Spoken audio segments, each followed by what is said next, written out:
We were stuck in our houses and thinking about how we live and what we do, and our connection with the outdoors became an important question in those times. My name is Erkmen Savaskan and I'm an interior designer from Istanbul, Turkey, relaunching my business here in Sydney. We are featuring this film together with Welcome Merchant. Today we are here at the Phuket City Farms in Camperdown, Sydney. We're going to be talking about the 2021 interior design trends based on the Salone del Mobile Milan output.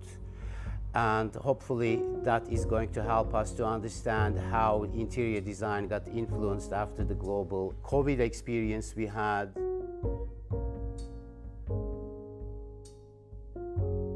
The lockdowns influenced two basic areas of design, which is urban design and how our cities function. But also, when we think about our own lives, the question became about our living places. More importantly, how to redefine them and what kind of changes are needed in order to accommodate multifunctionalization in our indoor areas, especially our interiors, which cannot be compartmentalized anymore, which need to be a little bit more flowing and a little bit more accommodating to many functional properties like storage and cleaning and working from home, exercising from home, even the way we cook and sleep became important questions which we had to sit down and rearrange.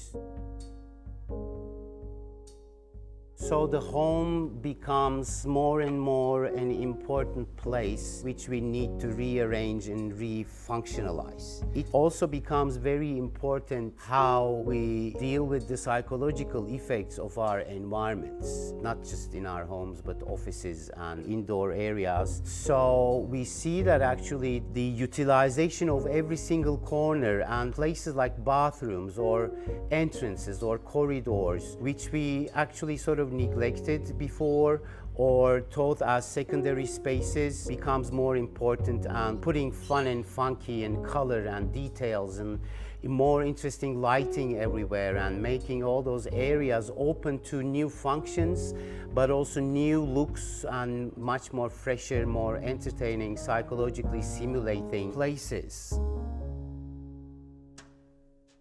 The color trends are never just singular. They come with many combination or attitude proposals, but the two basic ones for 2021 seem also to be interconnected, which is on one side we have the earth tones and natural materials and stone-like colors and everything that reminds us of the nature itself. And on the other side we have juicier, much more vibrant colors, which actually are derived from the subdued natural counterparts of them, like pomegranates and pistachios and peach and pale pinks which we find in the nature, or raspberries and olive greens and so on. And they are pretty much combinable in this year's trends. We also see dark backgrounds, dark olive greens or dark marine walls and dark grays, making our spaces a little bit bigger. And it's not just about the colors, it's about the materials and textures, and we see a little bit more primitive nature-like forms and sculptural objects.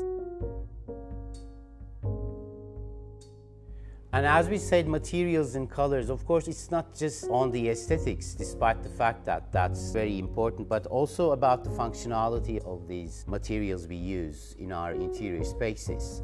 What we see is basically criteria like easier to clean, or more funky to step on, or more surprising to have. We see lots of outdoor materials used inside, like concrete slabs and mosaic floors and more natural stones and so on. But we also see the use of technological material coming a little bit more forward, like easy to clean wall paints, acrylic counters, and all sorts of other technological material that is to come in the future is actually starting to be introduced. Biophilic design is basically the integration of the concept of nature in an organic manner to contribute to human health and productivity. But not everything we do regarding putting some sort of nature into our spaces is called biophilic design, like simply having a plant in a pot or having an ivy on one corner does not define biophilia. Biophilic design is more about bringing in the nature in more functional or in a better defined way in the perspective of well-being into our lives. Actually, the most classical example to that would be a building covered with beautiful ivies on all sides of its facades without leaving an empty space open, which also helps actually to insulate the place, to help it become warmer. Or the modern approach in bigger projects today, which brings in entire forest patches or little ecosystems into the atriums or public areas of the buildings, and nature which becomes integral to the design of architecture. And it isn't direct and organic engagement with the aspects of nature, whether it would be plants, whether it would be water. So these can all be counted under the definition of biophilic design.